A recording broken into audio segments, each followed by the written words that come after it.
Presentation, a Sufi worship service. All paths lead to joy. Doesn't that ever sound good?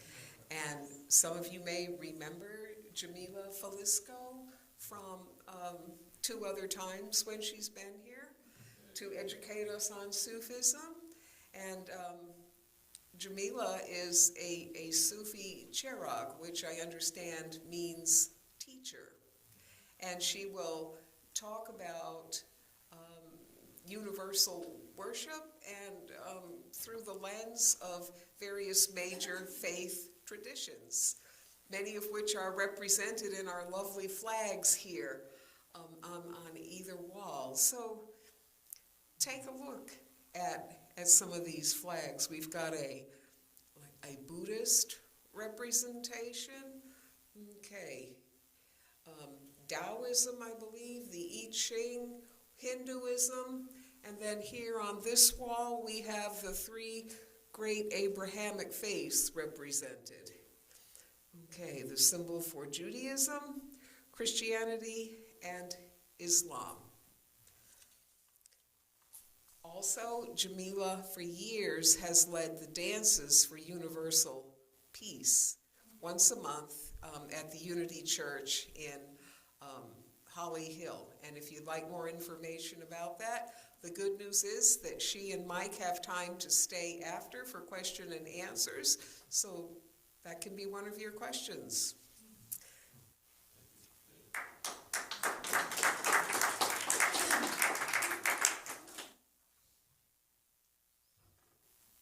Good morning.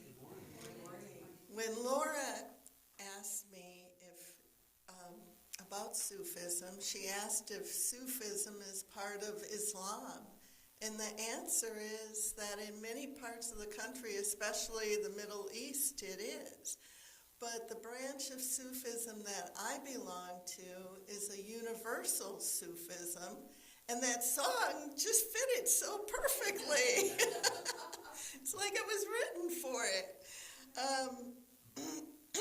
I belong to a branch that came from a man called Hazrat Inayat Khan, who came to the United States in 1910 and brought a universal bent to it. Let me tell you about this guy.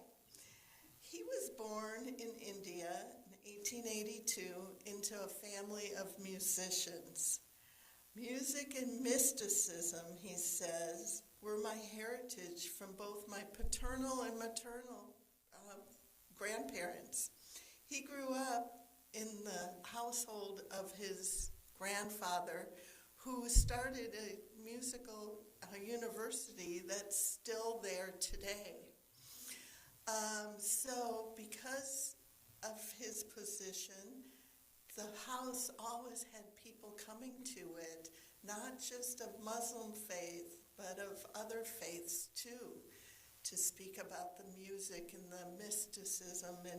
And he even as a boy, Inayat Khan, chose to stay and listen to his grandfather and his friends speak about these subjects instead of going out to play, which is not very common. And as he grew into a teenager, he would skip meals to go and hear these wise men speak out on the streets or wherever they were. Before he was 20 years old, he became a full professor.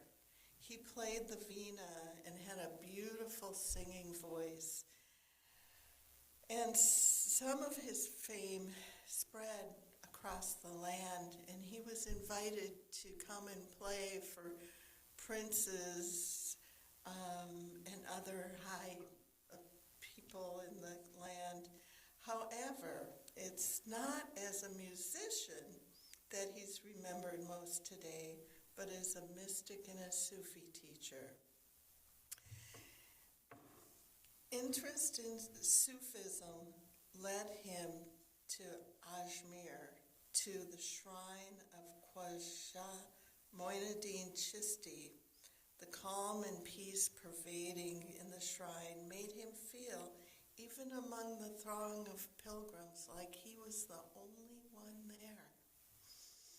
He became friends with a group of Sufi dervishes, loving the sweetness of their nature and the innate perfume of their manner of using music as food for the souls. Once a dream came to him that there were a large number of saints and sages, all clad in Sufi raiment, rejoicing in the Sama, the musical gathering of the dervishes. He began having visions of a luminous spiritual face, radiating love and light. His friend told him, that means that you've been initiated into the Chishti lineage. But he was searching for this teacher, this face that he had seen in his dreams and visions. He visited several murshids, and they all said, "No, it's not you that you seek. It's not I." But his dream did come true. While visiting a friend, he met Muhammad Abu Hashim Madani, a great Sufi murshid, immediately recognizing him as the face he had seen in his visions, and the murshid recognized Anaya Khan also.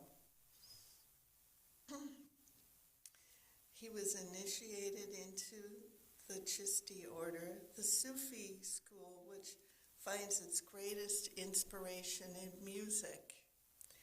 Anaya Khan remained with his teacher for 4 years. He said those were the best years of his life.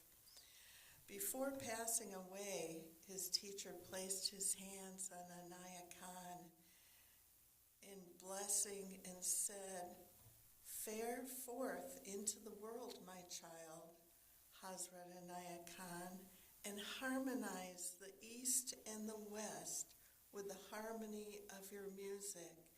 Spread the wisdom of Sufism, for to this art thou gifted by God."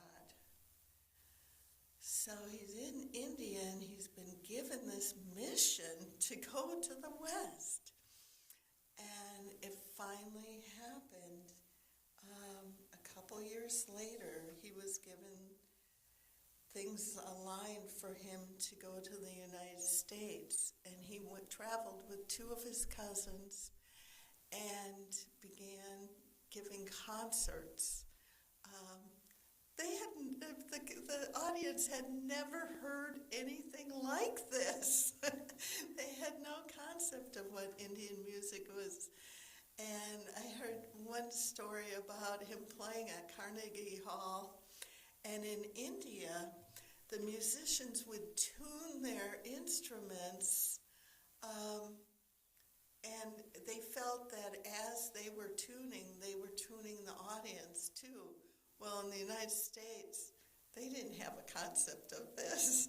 They finished tuning their instruments, and everyone stood up and clapped. But he did. At first, he had a hard time with the fast pace in the United States, but being a Sufi, he soon adjusted, and he started playing also and teaching mysticism at universities across the country.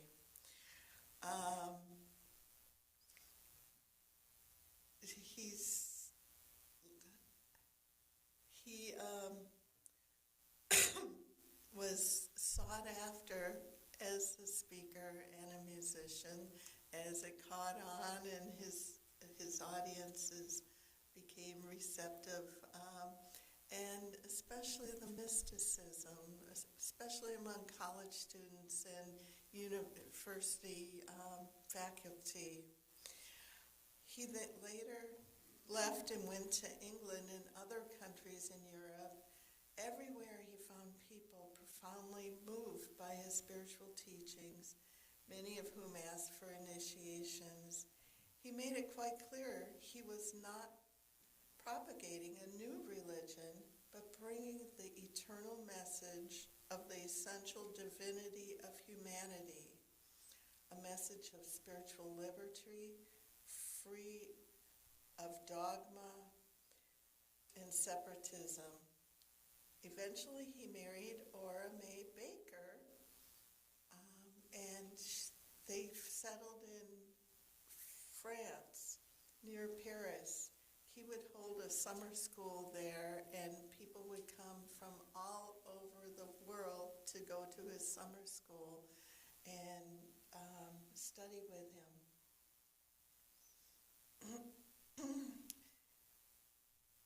The subject range is vast, including inner life, music, the mysticism of sound, education, character building, the art of personality, health, psychology, the path of initiation and discipleship, and so on. The teachings of the Sufi message are characterized by freshness of outlook, simplicity of language, depth of wisdom, and prophetic wisdom. Naya Khan, speaking of this universal Sufism, says, among creeds and caste and all wars and differences between nations have arisen from narrowness and slowness of perception. Still, were a Buddhist to come to me saying, our Lord Buddha is the only teacher, I would say, verily. And if a Hindu cried to me that Krishna is the ideal master, I would say you speak rightly. And if a Christian should declare that Christ is the highest of all, I would reply, undoubtedly. For it is the nature of human beings to consider as best that which they can idealize best. But if anyone came to me saying, I cannot believe in all this talk, for I can only recognize the same truth in each one of these, I would say, you, my friend, are the one who really knows, for you have understood and unveiled the real secret of God nature.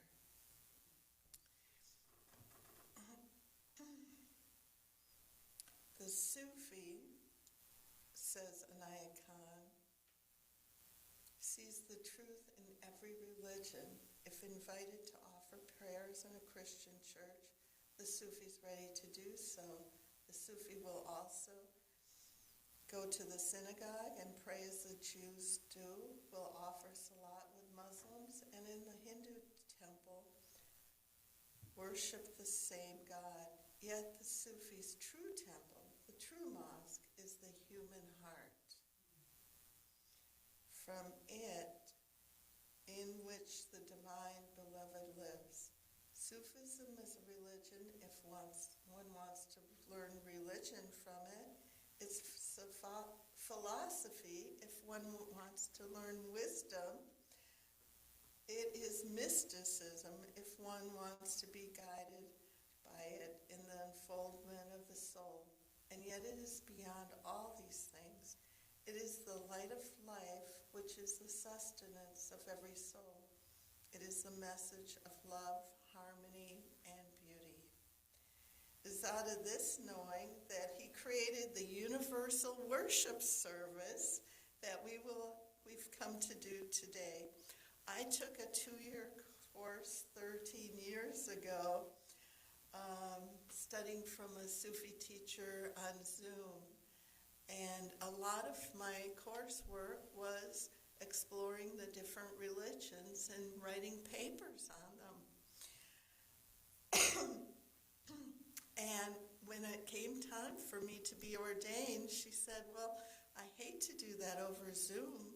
She was in Silver City, New Mexico, a place that I had been a few times for week-long Sufi retreats. And Mike said, well, I would really like to go to the Grand Canyon to celebrate our 30th wedding anniversary. So 13 years ago, we headed west and had just a wonderful trip, culminating in my ordination at the Sufi Center there. So, and Hakika, my friend here, was just ordained this year? Yeah. So she came and spent the night at my house. You know, I don't think just children should get to do that. We need sleepovers and fun too, right? So,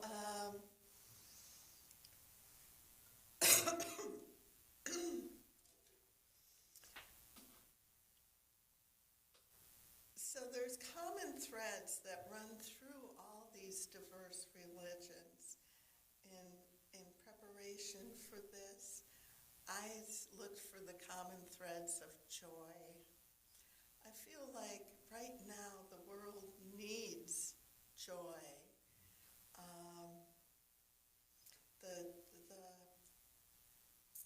physicists say that this is a vibrational planet. And so I feel like if we can help to hold these vibrations, these higher vibrations of joy, we can add to the healing of the whole planet.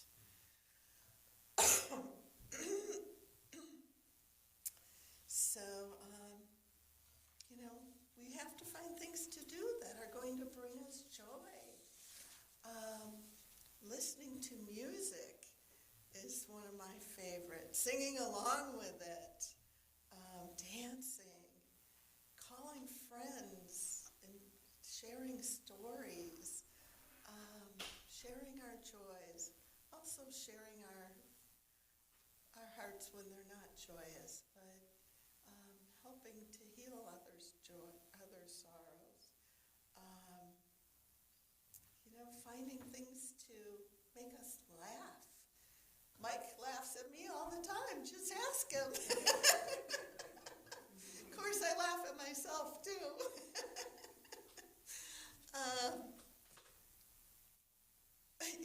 There's a show we've been watching on Netflix, The Resident Alien. Oh, my gosh, I laugh out loud, but I have to warn you, I have a really strange sense of humor if you want to look it up.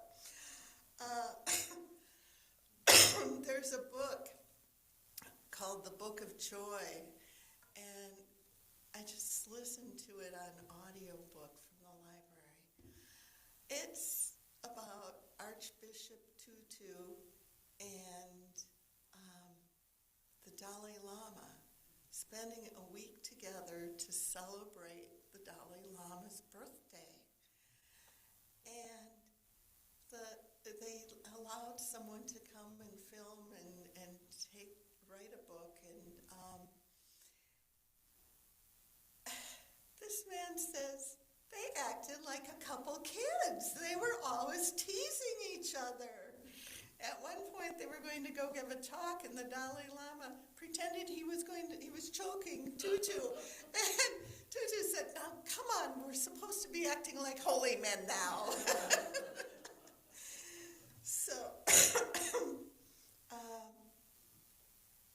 So this is the topic that I've chosen for the universal worship.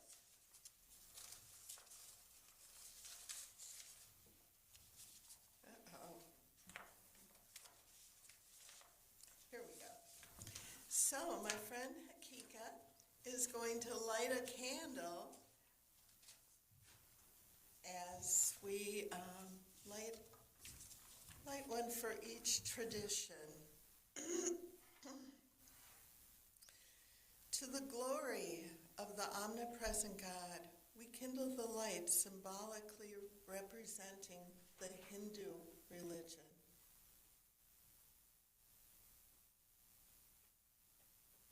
To To the glory of the omnipresent God, we kindle the light, symbolically representing the Buddhist religion. To the glory of the omnipresent God, we kindle the light, symbolically representing the Zoroastrian religion.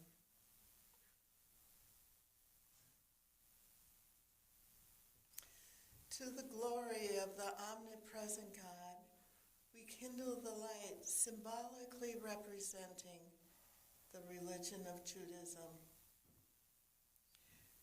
To the glory of the omnipresent God, we kindle the light, symbolically representing the Christian religion. To the glory of the omnipresent God, we kindle the light, symbolically representing the religion of Judaism.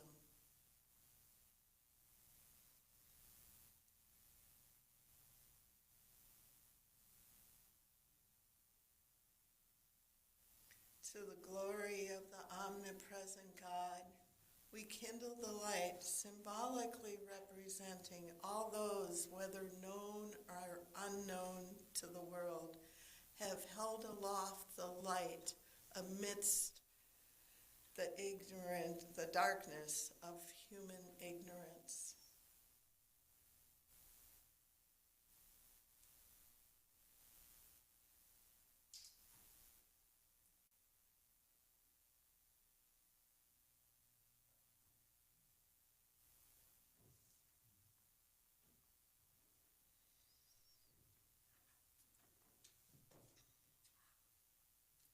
Lord God, of the east and of the west, of the worlds above and below, and of the seen and unseen beings, pour upon us thy love and thy light.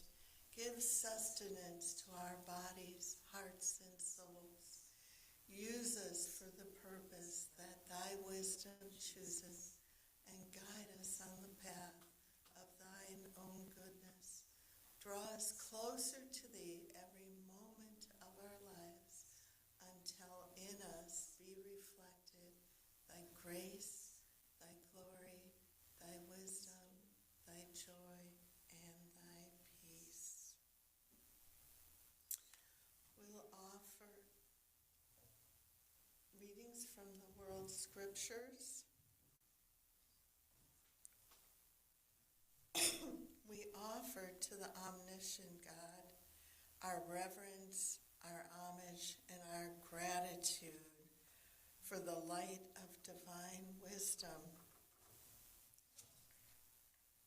Look at this day, for it is life, the very breath of life.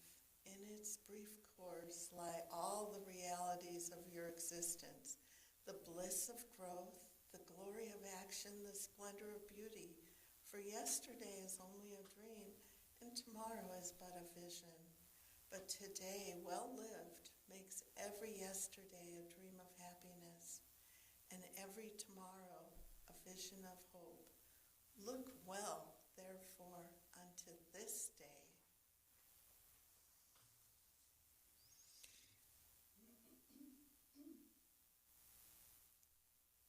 We offer to the omniscient God our reverence, our homage, and our gratitude for the light of divine wisdom, compassion. From the Buddhist.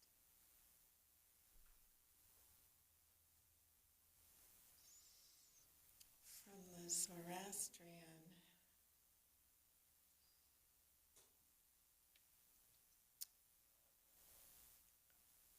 Doing good to others is not a duty, it is a joy, for it increases your own health and happiness. Happiness comes to them who bring happiness to others. Zoroaster. We offer to the omniscient God our reverence, our homage, and our gratitude for the light of divine purity.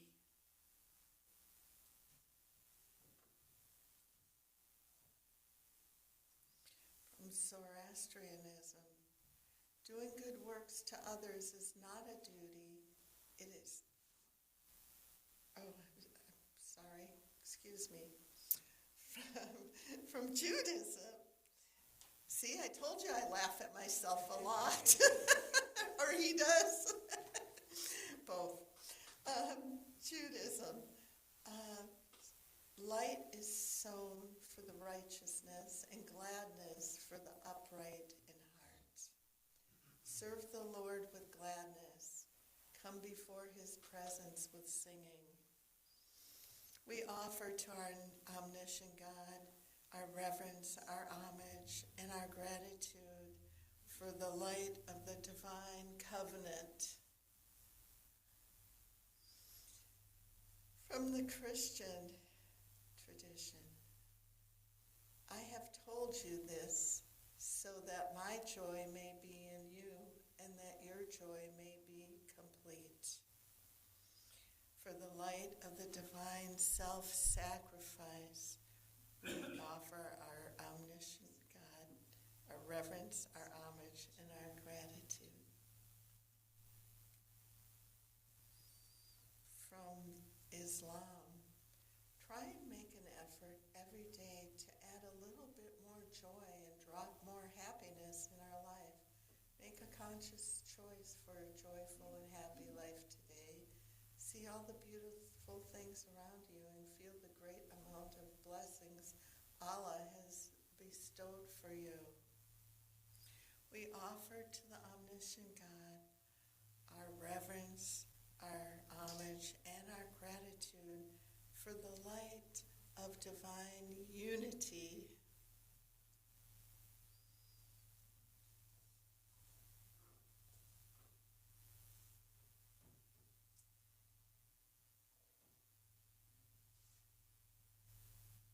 Thy light is in all forms, thy love in all beings, in a loving mother, in a kind father, in an innocent child, in a helpful friend, in an inspiring teacher.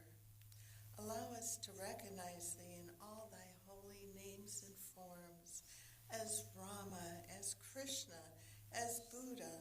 Let us know thee as Abraham, as Solomon, as Zarathustra, as Moses, as Jesus, as Mohammed, and in many other names and forms, known and unknown to the world.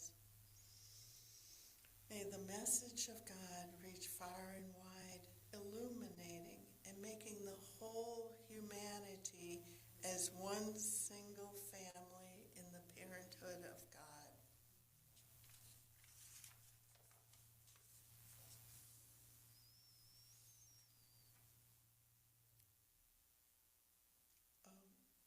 O thou who art the perfection of love, harmony, and beauty, Lord of heaven and earth, open our hearts that we may hear thy voice, which constantly comes from within.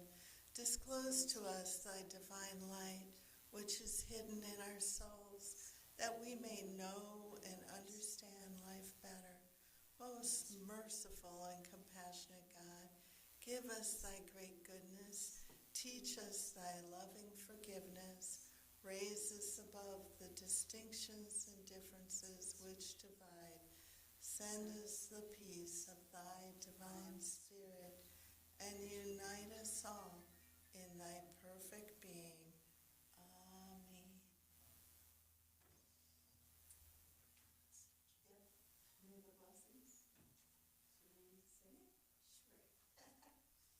We're going to end with a song. May the blessings of God rest upon you. May God's peace abide with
love in every heart. In my lifetime, peace, peace on earth. Those who love, loving pour forth radiance. These are the sons and daughters of God. Those who love, loving pour forth radiance. These are the sons and daughters of God. In my lifetime, love in every heart. In my lifetime, peace, peace on earth.